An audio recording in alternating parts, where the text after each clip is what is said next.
Bapak saya, kita ketemu lagi di pelajaran kita, pelajaran Tauhid, bersama kitabna Tauhid di Syekhna Al-Imamna Muhammad Ibn Abdul Wahhab rahimahullahu ta'ala, di bab Man haqqaqa at-tauhid dakhala al-jannah. Siapa yang mewujudkan makna tauhid dengan hakiki, maka dia pasti masuk surga. Kita masuk di bahasan yang baru ini dan kita sudah ay dakhala al-jannata bighairi hisab. Dia akan masuk surga tanpa hisab.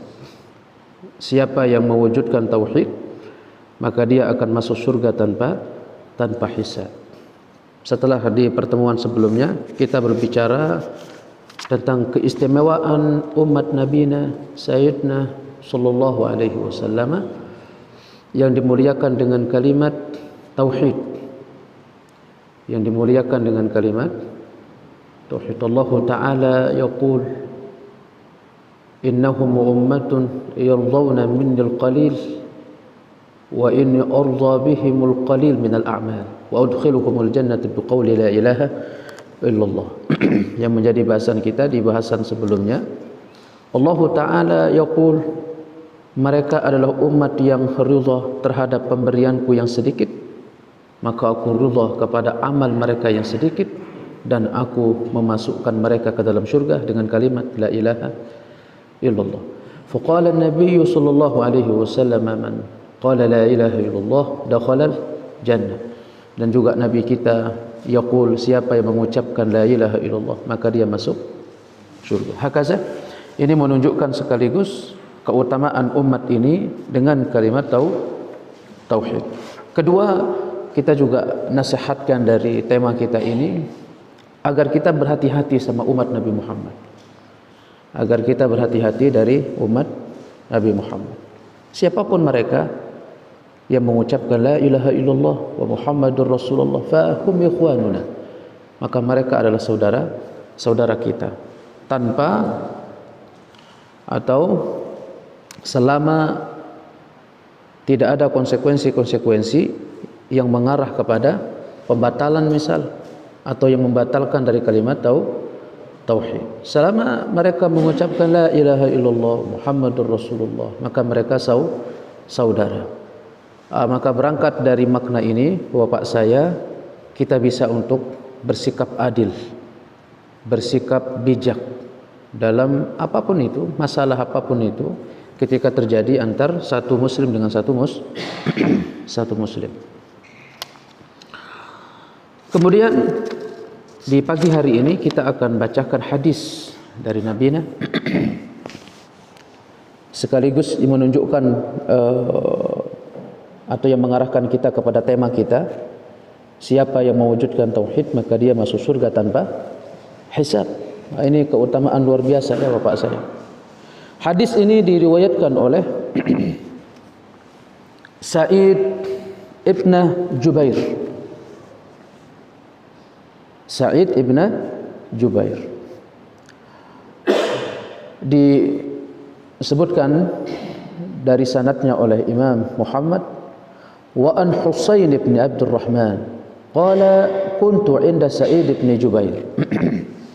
Dari Husain ibn Abdul Rahman, beliau berkata, aku berada di sisi Sa'id ibn Jubair. Faqala, lalu Sa'id berkata atau bertanya, ayyukum ra'a il-kawkab alladhi qadha al-barihata,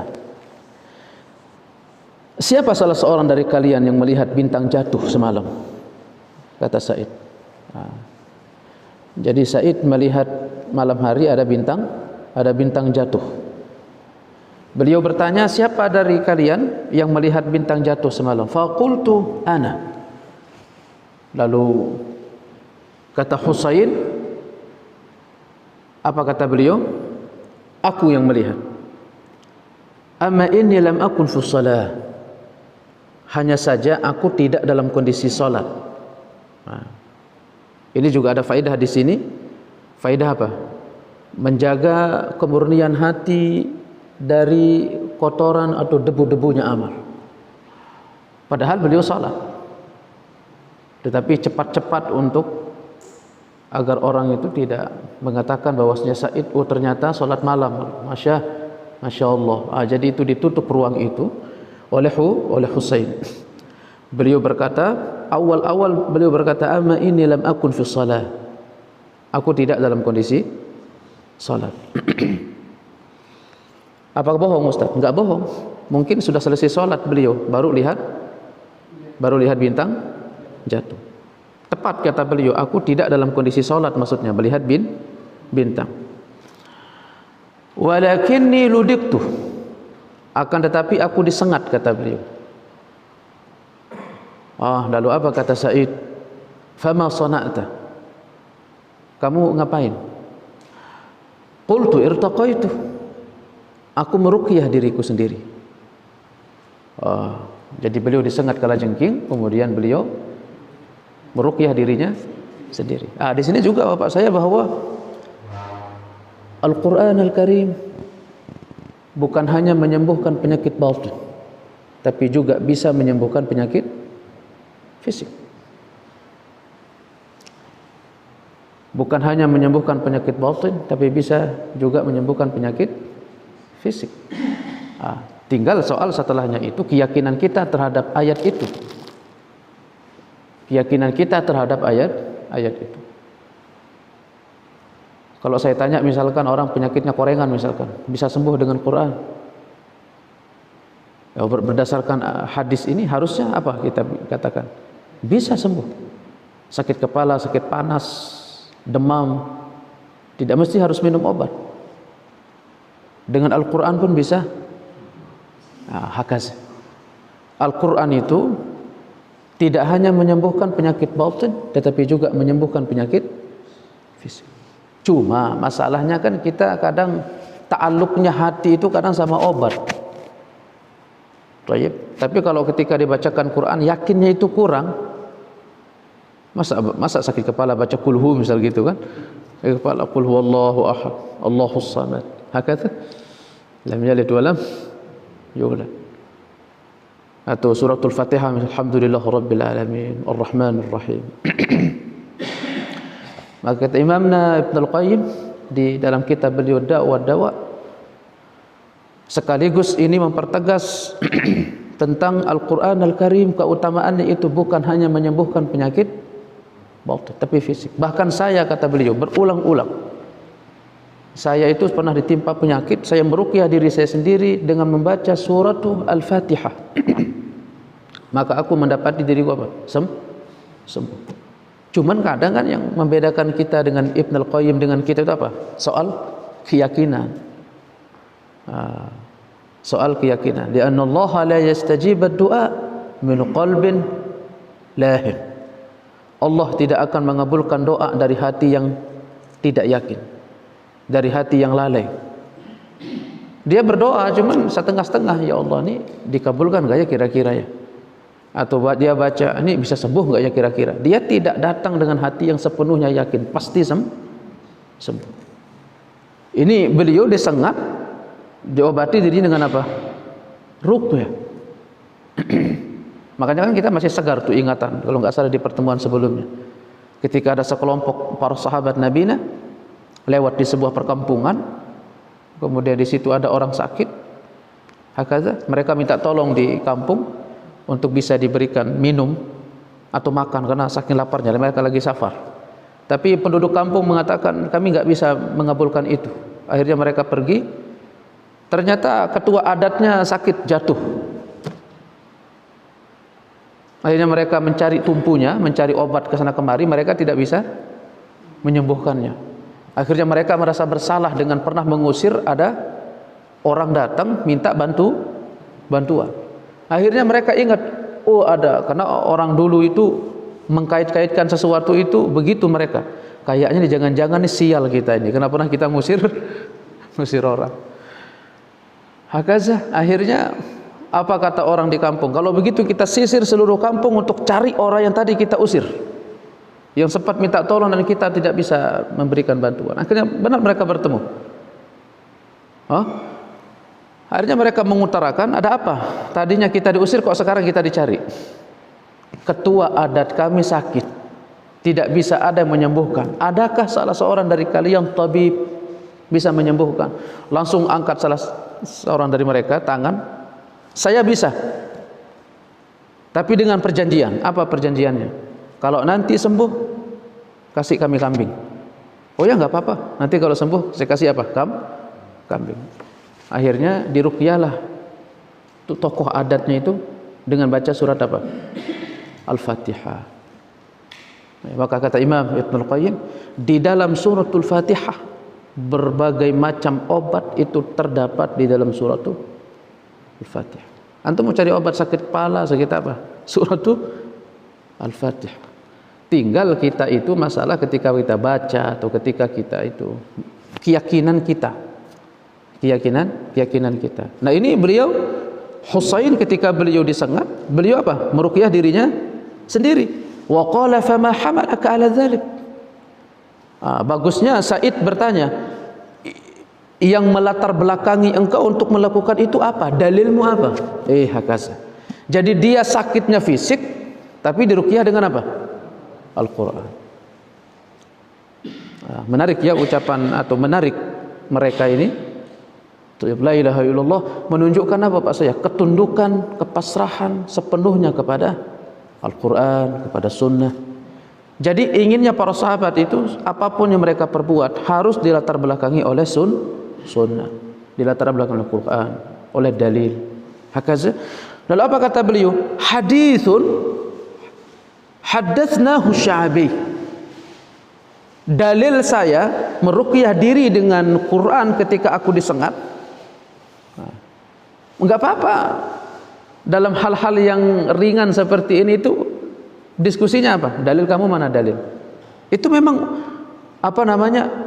Itu memang dulu cara berdiskusi di tengah-tengah umat atau di tengah-tengah para sahabat. Jadi mereka enggak tersinggung karena memang mereka mengetahui. Jadi karena mereka itu beramal selalu dilandasi dengan apa? Dalil. Jadi apa namanya? Perkembangan ilmiah itu sedemikian hidupnya kalau di kalangan siapa? Para sahabat. Kamu melakukan itu dalilnya apa? Ya, ada saya punya dalil. Apa dalilnya? Hadis Nabi yang diriwayatkan oleh Imam Sya'bi. Wa ma haddatsakum? Apa hadis kalian? Haddatsana an Buraidah bin al-Husayb. Hadis dari Buraidah ibn al-Husayb annahu qala.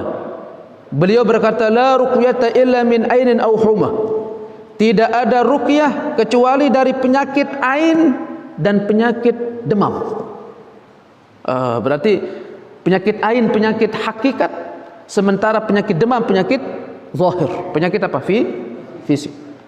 Kalau ain itu kan enggak bisa kita lihat ya. Kalau ain itu kalau orang lihat orang misalkan dengan niat buruk, istrinya cantik, besoknya cerai gitu ya, itu bisa jadi apa? Penyakit ain. Makanya kata Nabi, siapapun yang melihat nikmat pada saudaranya itu, katakan. Ketika kita mengatakan dia memiliki ini, masya Allah atau alhamdulillah. Untuk apa namanya? Untuk apa istilahnya? Menjaga saudara kita dari penyakit ain. Karena kadang mungkin di hati kita itu ketika menyebutkan itu ada terselip apa istilahnya? Sesuatu di hati. Bener kita nyanjung kadang-kadang. Bagus ya rumah tangga antum ya. Langgeng ya, 20 tahun enggak pernah pisah-pisah. Besoknya cerai orang. Ya. Dia ngomong, kemarin saya ngomong di 20 tahun. Kadang kita enggak nyadar karena kadang Allah mengambil itu dari apa? Dari apa yang terselip di dalam hati. Kedua bapak saya sekaligus ini juga nasihat. Untuk hati-hati di dalam apa? Di dalam mengekspos nikmat. Jangan sampai nanti ya kecantikan istri atau kegantengan anak atau mungkin kelanggengan rumah tangga. Jangan terlalu diekspos. Karena kita khawatir ada orang-orang yang hatinya tidak bagus, akhirnya apa? Kita bisa kena penyakit ain. Hakaza. Kadang istri kita mungkin lagi hamil, dipotret-potret lagi hamil. Udah diupload misal gitu ya. Alhamdulillah bulan kedua nih istri saya. Nanti mantannya ngelihat, nanti didoain loh sama mantan kalau gitu. Ya, moga begini, moga begitu, moga begini, moga begitu. Nah itu penyakit ain. Kata Nabi, kalau sekiranya ada sesuatu yang paling cepat mendahului takdir, yang tadinya itu tidak terbunuh menjadi terbunuh, itu apa? Ain. Maka Nabi selalu berdoa, Allahumma inni a'udzubika. Ya Allah, aku berlindung, atau di dalam hadis itu beliau berdoa, ya Allah, min ainin kulli hasidin, aku berlindung kepadamu dari setiap mata orang-orang yang hasad. Dan juga Nabi disuruh berdoa, qul a'udzu birabbil falaq, qul a'udzu birabbil nas. Itu untuk apa? Qul a'udzu bil falaq min syarri ma khalaq min syarri ghasikin idza waqab min syarri nafatsati fil uqad wa min syarri hasid idza hasad. Dari keburukan orang yang hasad apabila dia, karena tentu orang yang hasad sama Nabi Muhammad itu banyak. Dengan Nabi SAW diberikan Al-Quran itu hasad, orang-orang kafir itu hasad. Maka kata Imam bahwa salah satu dari faedah kenapa Quran ditutup dengan Al-Falaq itu untuk Nabi berlindung kepada Allah dari hasadnya orang-orang kafir. Min syarri hasidin idza hasad. Nah, Al-Falaq ini adalah sebuah surat yang seluruhnya itu menyebutkan tentang penyakit fisik. Nah, bagus maka kalau orang yang terkena penyakit fisik, salah satu surat yang bagus untuk meruqyah dirinya itu apa? Suratul Al-Falaq. Imam Ibnu Al-Qayyim itu kalau sakit-sakit itu dipegang dirinya. Sakit kepala misalkan, pegang Bismillahirrahmanirrahim, Alhamdulillahirabbil alamin. Tapi dengan keyakinan yang apa? Tinggi. Keajaiban itu datang dengan seketika, harus yakin. Oh, thayyib. Atau misalkan kalau lagi sakit apa? Pegang aja. Qul a'udzu birabbil falaq. Kalau lagi apa? Lagi sakit fisik. Qul a'udzu birabbil falaq. Katakan Muhammad, aku berlindung kepada Tuhan yang menguasai waktu apa? Subuh. Min syarri ma khalaq, dari keburukan apa yang Engkau cipta ya Allah. Taib, dari seluruh keburukan. Masuknya ular ke rumah, jatuh dari atas, tenggelam ke dalam, terbakar atau kebakaran. Min syarri ma khalaq. Surat apa? Makanya bagus di rumah itu sering-sering baca Al-Mu'awwizat. Qul huwallahu ahad, Al-Falaq sama An-Nas. Supaya rumah itu terjaga. Dan ruqyah yang mandiri paling manjur supaya rumah kita terjaga dari hasadnya orang. Dagangan kita agar terjaga dari hasadnya orang. Sebenarnya mereka kadang bukan naruh ini, kadangnya bukan naruh sihir, bukan kadang-kadang. Tapi karena mungkin antum kalau dagang itu terlalu ramai gitu ya, akhirnya pedagang di samping bilang, mudahan sepi gitu. Dengki gitu ya. Gitu. Nah, salah satu upaya untuk menjaga diri itu sering-sering baca surat. Makanya kalau pedagang itu lagi duduk-duduk jangan menghayal deh. Baca aja Al-Falaq, An-Nas, Qul huwallahu ahad, tahmid, tahlil, takbir, zikir. Baik. Ya sambil apa? Sambil ya itu tadi, kenapa kadang pengaruh-pengaruh luar itu banyak orang kalau sukses dagang itu kan banyak orang yang tidak suka. Baik. Al-Falaq. Min syarri ma khalaq wa min syarri ghasiqin idza waqab. Baik. Ghasiq yaitu apa? Ghasiq itu malam apabila sudah gelap. Malam apabila sudah masuk. Karena umumnya kejadian kejahatan itu di siang hari itu di malam hari. Siang hari itu malam hari. Malam hari pencurian, pembegalan, itu kapan terjadi? Malam hari. Min syarri ghasiqin idza waqab wa min syarri nafatsat fil uqad. Dan dari nafasat, nufus itu ruqyah itu jampi-jampi wanita-wanita penyihir fil uqad, di buhul-buhul. Nafasat, karena dulu orang Arab itu memang umumnya yang jadi penyihir itu perempuan, jarang laki-laki. Kalau di Indonesia banyaknya mamang gitu. Iya, dan dulu di Mesir itu, atau kedua kata Imam Ibn Katsir, kenapa Allah menggunakan nafasat? Sebenarnya ada juga penyihir laki-laki, tetapi karena perempuan itu kalau sudah nyihir nggak pakai perasaan. Jadi kalau udah dia gedek sama orang itu perempuan, kalau udah nyihir, oh habis dia sampai harus meninggal. Makanya Allah menggunakan apa? Nafasat fil uqad, yang menjampi-jampi di mana? Di buhul-buhul. Wa min syarri hasid idza hasan. Nah, sementara di suratun Nas, qul a'udzu birabbin nas, malikin nas, ilahin nas, min syarril waswas. Nah, kalau al-falaq itu penyakit fisik, terkena dengan sihir dan tapi kalau an-nas penyakit apa? Waswas. Penyakit yang lahir dari diri sendiri. Nah, itu doa bagus untuk kita berdoa kepada Allah, berlindung kepada Allah. Hakaza annahu qala la ruqyata illa min ainin aw humah. Bahwasanya tidak ada ruqyah kecuali dari penyakit ain dan penyakit demam. Qala qad ahsana man intaha ila ma sami'. Lalu apa kata Imam Sa'id? Betapa indah atau betapa bagus orang yang mengamalkan ini apa yang dia dengar. Jadi ini menunjukkan sikap dari siapa? Sa'id Ibn Jubair. Meskipun nanti setelahnya itu Sa'id memiliki pandangan berbeda dengan siapa? Husain. Tetapi apa kata beliau? Betapa indah apa yang dia lakukan itu selalu berdasar dengan apa yang dia dengar dari siapa? Sayyidina Rasulullah sallallahu alaihi wasallam. Maka itu bapak saya, ya, masalah soal perbedaan itu mungkin saya mengatakan A, dia mengatakan B. Tayyib, mungkin sikap saya melakukan yang A, tetapi tidak berarti saya mengingkari perbuatan siapa? Si B. Sebagaimana siapa? Sa'id bin Jubair. Kan indah ya kalau begitu. Yang penting setiap perbuatan itu selalu berdalil atau berdasarkan apa? Dalil.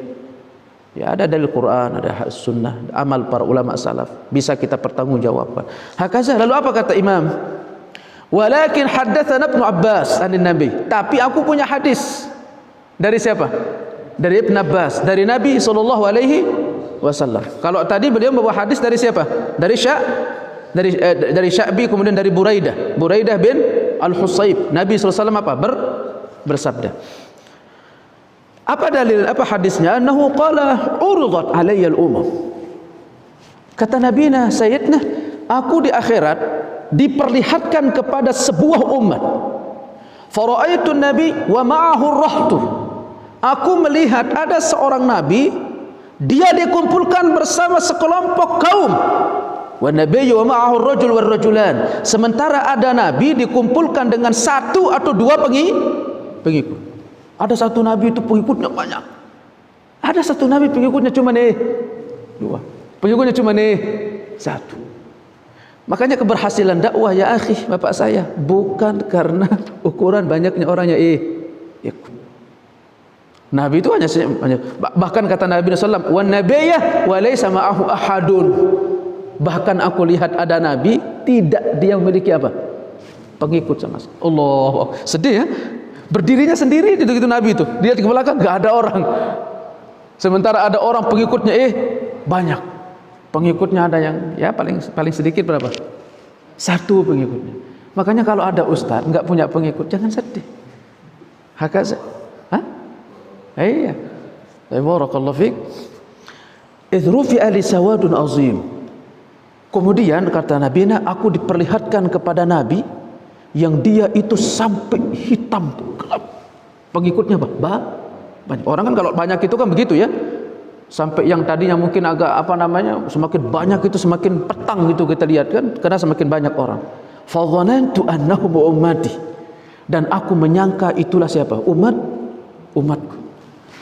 Faqila lai, lalu dikatakan kepadaku, hadza Musa wa qaumuh. Inilah Nabi Musa dan kaum. Makanya itulah Nabi sallallahu alaihi wasallam mengatakan apa? Kalau kamu menikahlah sama orang yang subur. Kenapa? Karena aku akan berbangga nanti dengan banyaknya apa? Umat. Nah, maka bikinlah Nabi kita itu gembira. Bikinlah Nabi kita itu apa? Senang. Dari hadis ini bapak saya, itu sekian ragam fikih itu keluar hukum-hukumnya. Di antaranya apa? Tidak boleh pakai KB. Karena itu bisa menghalangi banyaknya siapa? Umat Nabi Muhammad. Ya, tapi kalau anak sih lebih dengan syarat ya kalau anak ya. Kalau anak sudah 3, 4, 5 gitu ya. Jangan juga lah 6, 7 anak baru 1 tahun, 2 tahun lahir lagi, 2 tahun lahir lagi gitu. Oh, rezeki di tangan Allah. Iya, tapi harus apa? Harus ditata. Takutnya nanti itu jadi enggak rapi. Akhirnya anak ini vitaminnya nggak terpenuhi, ini nggak terpenuhi. Bagus, tetapi apa? Dari hadis itu kita menangkap bahwa kita harus punya perhatian untuk membuat bangga Sayyidina siapa? Rasulullah Sallallahu Alaihi Wasallam. Jangan takut punya anak, jangan takut punya, dan jangan takut menikah. Tayyib, ya, semua sudah menikah ya. Jangan takut menikah. Tayyib. Fadhanantu annahum ummati. Aku menyangka itu umatku, ternyata itu umat siapa? Nabi Musa. Fanadhartu, maka aku melihat fa idza sawadun adhim, benar-benar banyak pengikut Nabi siapa? Nabi Musa. Faqila li hadhihi ummatu, dan aku diperlihatkan kepada satu kaum yang bahkan lebih banyak lagi kata umat, kata Nabi-Nya. Lalu apa disebutkan atau dikatakan kepada Nabi-Nya? Hadhihi ummatu, inilah umatmu. Wa ma'ahum sab'una alfan yadkhuluna al-jannata bighairi hisab. Umatku itu ada 70.000 orang masuk surga tanpa hisab wala azab. Tidak diazab oleh Allah. Tidak dicelup dulu ke neraka kemudian baru diangkat masuk surga. La, tidak dihisab bahkan. Tidak dihitung. Dia langsung masuk apa? Surga. Thumma nahat fadakhala manzilah. Kemudian Nabi SAW itu turun, kemudian beliau mengambil manzilah beliau yang tinggi. Fakhadha an-nasu fi ulaik. Baik. Ketika Nabi SAW menyebutkan hadis ini, lalu manusia itu merasa apa? Fakhadha an-nasu fi ulaik.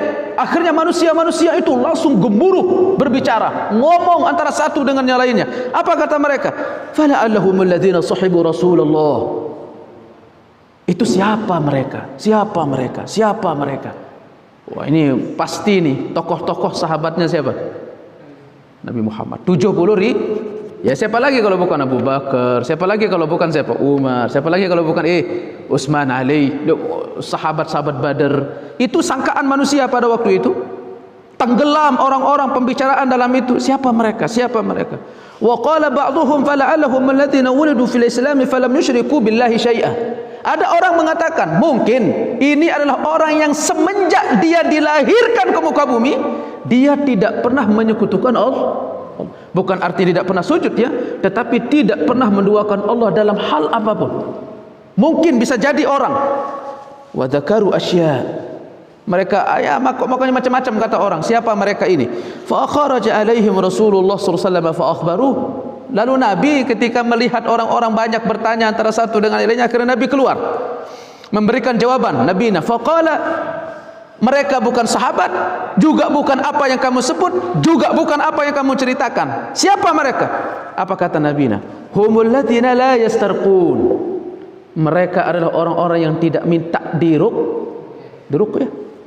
Wala yaktawun. Mereka tidak mengkait dirinya.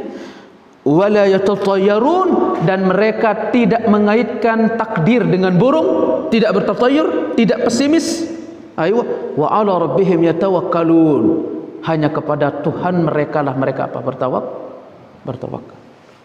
Jadi mereka yang 70.000 itu kata Nabi, 3 sifatnya.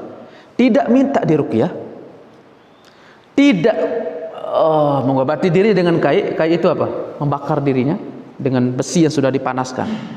Kalau orang Arab itu kalau enggak sembuh-sembuh, misalkan dia punya penyakit luka bekas perang misalkan, enggak sembuh-sembuh menjalar kemana-mana. Nah misalnya enggak sembuh-sembuh, dia bakar besi, kemudian dibakar itu. Nah, itu biasanya apa? Sembuh biasanya. Jadi penyakit luka itu kalau dibakar nanti kan apa? Kebakar kemudian apa?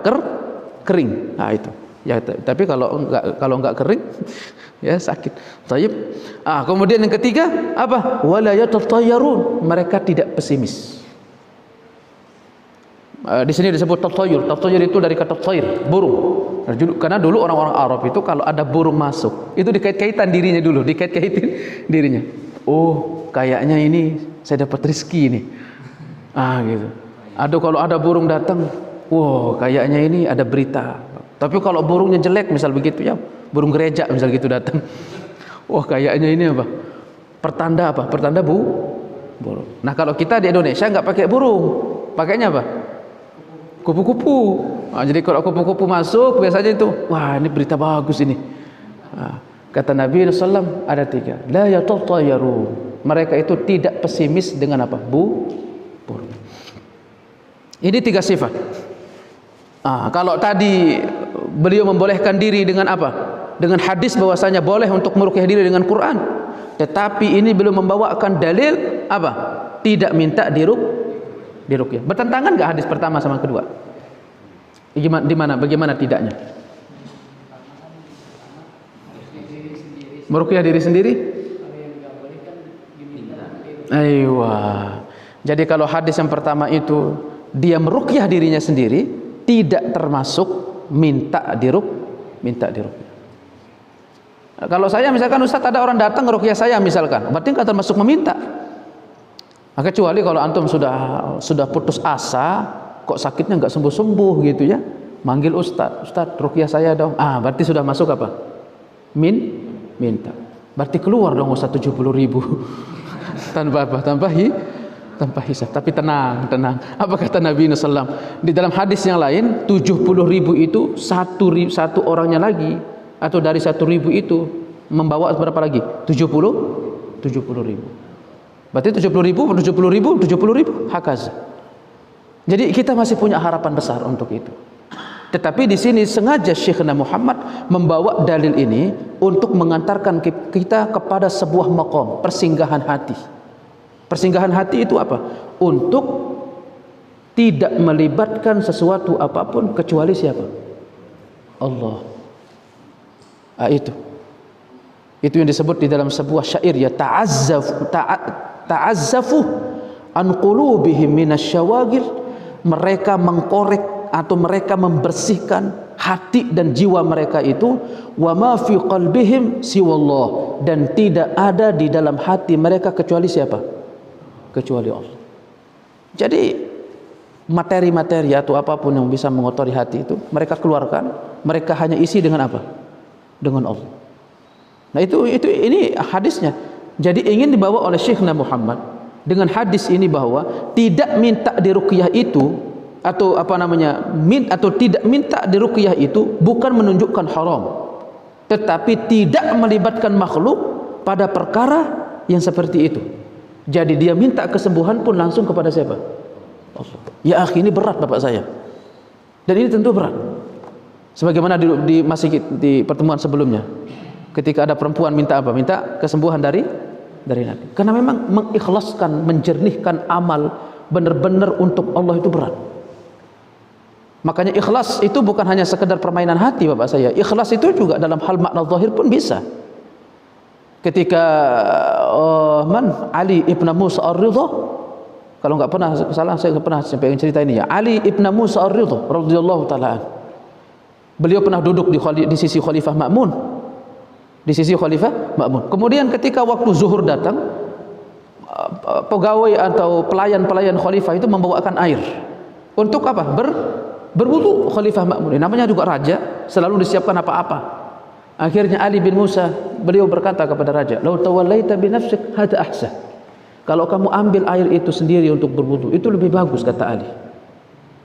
Lalu beliau baca ayat, "Faman kana yarju liqa'a rabbih falyamal 'amalan shalihan wa la yusyrik bi ibadati rabbih ahad."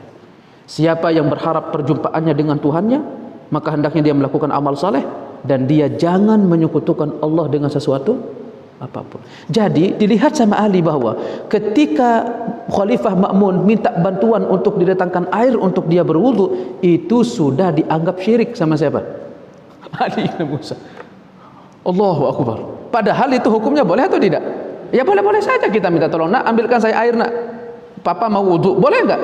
Tapi itu bagi Ali bin Musa itu sudah melibatkan orang dalam masalah apa? Ibadah. Dan itu bagi Ali bin Musa itu sudah mencederai dari apa?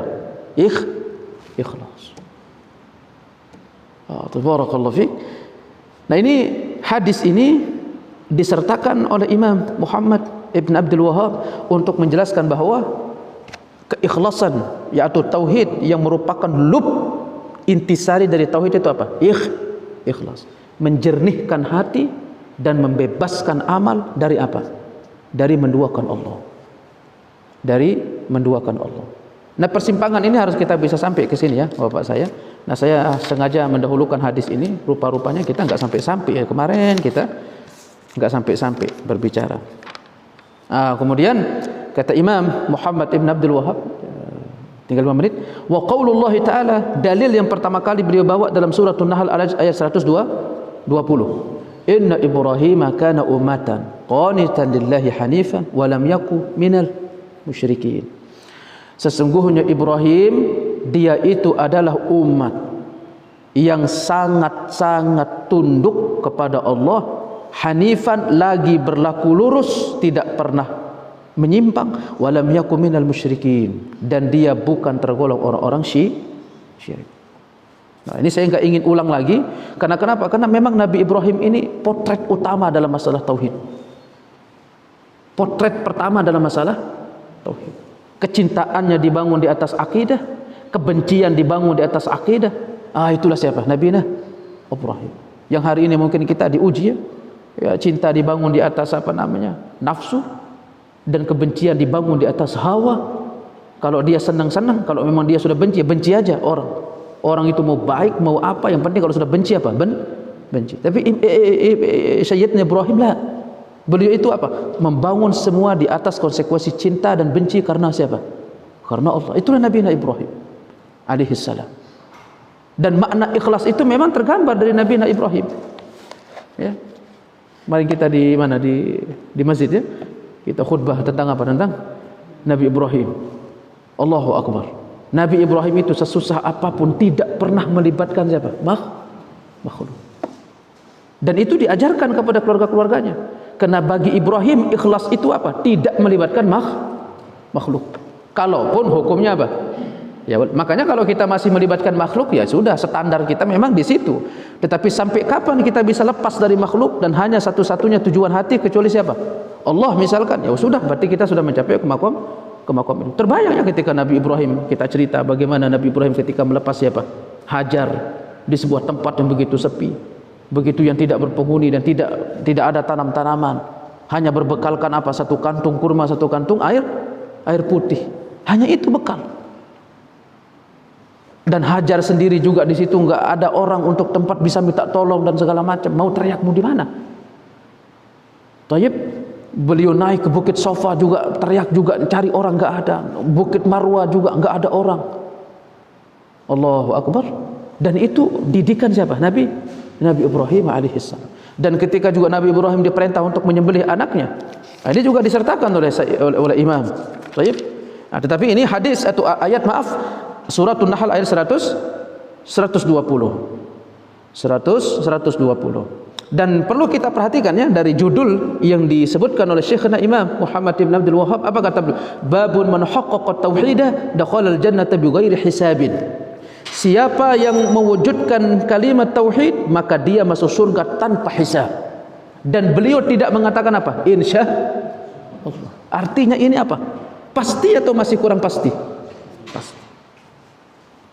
Tetapi tentu kita tidak berbicara tentang ain ya. Ain itu aini, personal orang lah. Karena kalau personal orang itu ya semoga masuk surga. Tapi kita berbicara kaidah. Kaidah, siapa yang mewujudkan kalimat tauhid, tidak melakukan persekutuan terhadap Allah, maka dia masuk surga tanpa hisab. Ini kaidah umum. Tetapi kalau memastikan satu orang fulan bukan. Tetapi ini kita berbicara apa? Kaidah. Wa tahqiqut tauhid takhlisu minasyirki wa la yakun illa bi umur thalathah. Kita tutup dengan ini bahwa mewujudkan tauhid itu dan membersihkannya dari kesyirikan, kata Syekh Ibnu Utsaimin, wa la yakunu illa bi umuri thalathah. Itu bisa terwujud dengan 3 perkara. Pertama, al-ilmu. Ya tentu untuk mewujudkan keikhlasan ini harus dengan apa? Dengan ilmu. Allah Ta'ala yaqul fa'lam annahu la ilaha illallah. Ketahuilah sesungguhnya tidak ada ilah yang berhak disembah kecuali siapa? Allah. Didahului dengan apa? Nah, makanya iman itu tidak dicari di goa-goa bapak saya. Iman tidak dicari di mana? Di persemedian tidak. Atau tidak dicari di mana? Di meditasi. Hakaza, tetapi iman itu dicari di mana? Di majelis ilmu. Dicari di mana? Ya belajar. Hakaza. Orang itu kalau benar cara belajar, insyaallah. Sampai pernah ada dikisahkan ya, disebutkan ada 3 anak muda itu datang ngaji. Ini di zaman salaf. 3 anak muda datang ngaji, gagah, tampan, tubuhnya kuat, karena masih muda. 3 anak ngaji. Begitu gurunya baca ayat, a'udzubillahi minasyaitonirrajim, bismillahirrahmanirrahim, meninggal itu anak. 3-tiganya meninggal. Dicek, nggak ada yang ini. Ternyata setelah dicek, anak ini kalau dia mendengarkan ayat tentang neraka itu langsung pingsan. Tetapi karena dia terus latih hatinya, begitu dia dibacakan ayat tentang neraka, meninggal. Gejolak rindu, gejolak cinta, gejolak entah rasa apa yang dirasakan ketika disebut tentang apa? Neraka. Dan itu bisa, Bapak saya. Kita sama makhluk saja bisa kok. Ketika kita terlalu cinta sama si fulanah misalkan begitu, menggelora tuh cinta rindu. 1 tahun kita tahan. Kemudian kita datang ke rumah orang tuanya, kita menyatakan diri, Pak, saya ingin menikahi anak Bapak. Nduk, keluar. Kamu mau nggak sama dia? Nggak mau. Ya Allah, sudah 1 tahun menyimpan cinta, pingsan di tempat. Bahkan mungkin ada yang sampai meninggal. Gimana? Karena saking kagetnya mungkin. Yang tadinya dia berharap untuk dibalas cintanya, ternyata apa? Itu dia latih dirinya bukan untuk manusia, tetapi dia bisa latih untuk siapa? Allah. Jadi orang-orang itu dulu begitu, gelora cinta rindu itu nggak tahu rasa apa yang mereka rasakan ketika dibacakan Nah, kita belum sampai ke persinggahan hati itu. Ketika dibacakan ayat neraka, santai-santai aja kita, karena memang kita belum sampai. Ya, sampai ada ulama namanya Wahib ya, tuh kalau tidak salah, yang ketika hari-harinya itu hanya penuh dengan apa? Derai tangis air mata. Sampai tidak ada orang yang mau menemaninya, karena setiap hari pekerjaannya apa? Nangis saja. Sampai pernah ada orang, beliau mau berangkat haji, minta tolong ada teman yang bisa menemaninya. Sampai teman itu begitu dia sepakat, dia ingin membatalkan. Kenapa? Karena dia nangis-nangis terus. Ya kan itu kan bagus kalau nangis karena Allah. Siapa tahu kamu bisa ikut nangis juga bersama dia. Tapi masalahnya dia itu dikit-dikit apa? Nangis, repot gitu nih kalau nanti perjalanan nangis saja, nangis mulu kan begitu. Akhirnya begitu sepakat di hari mau berangkat hari Senin, mau berangkat untuk pergi haji, tiba-tiba beliau sudah didapati nangis di bawah pohon. Akhir temannya bilang apa? Tuh kan, belum juga berangkat udah apa? Udah. Karena itu tadi orang-orang yang hatinya itu luka dengan Quran itu cepat nangis itu Bapak saya. Kita ini kok kenapa setiap baca Quran kok nggak pernah bisa apa? Karena memang hati kita belum luka sama Quran. Taib hakaza. Nah, jadi pertama apa? Ilmu. Kemudian kedua, al-i'tiqad, meyakini dengan seyakin-yakinnya berdasarkan dalil, aja'al al-alihata ilahan wahidah in hadza la syai'un ujab. Ketika Nabi Muhammad disebut oleh orang-orang kafir Quraisy, apa katanya? Apakah dia ingin menjadikan Tuhan itu satu? Apakah dia ingin menjadikan Tuhan yang harus disembah itu satu? Ini perkaranya lucu ini Muhammad ini. Masa satu Tuhan doa yang harus disembah?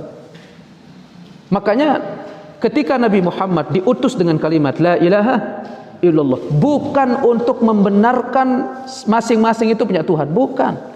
Orang Nasrani punya Tuhan, Yahudi punya Tuhan, musyrik punya Tuhan, Islam juga punya. Bukan untuk itu. Kalau begitu mah orang juga musyrik nggak marah.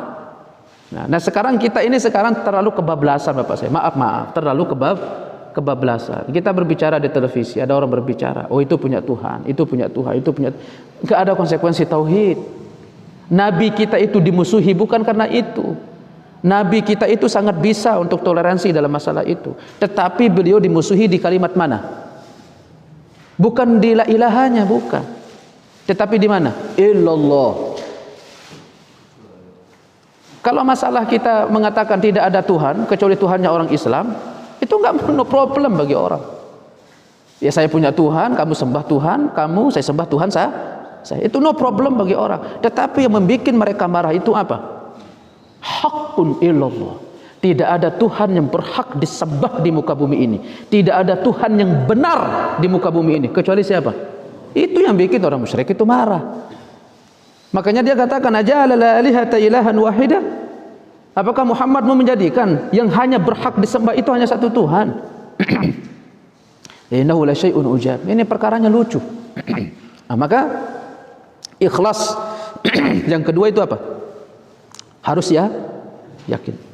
Kemudian ketiga, al-inqiyad, patuh dan tunduk. Berdasarkan ayat di dalam surat Shaffat ayat 35-36. Innahum kanu idza qila lahum la ilaha illallah yastakbirun.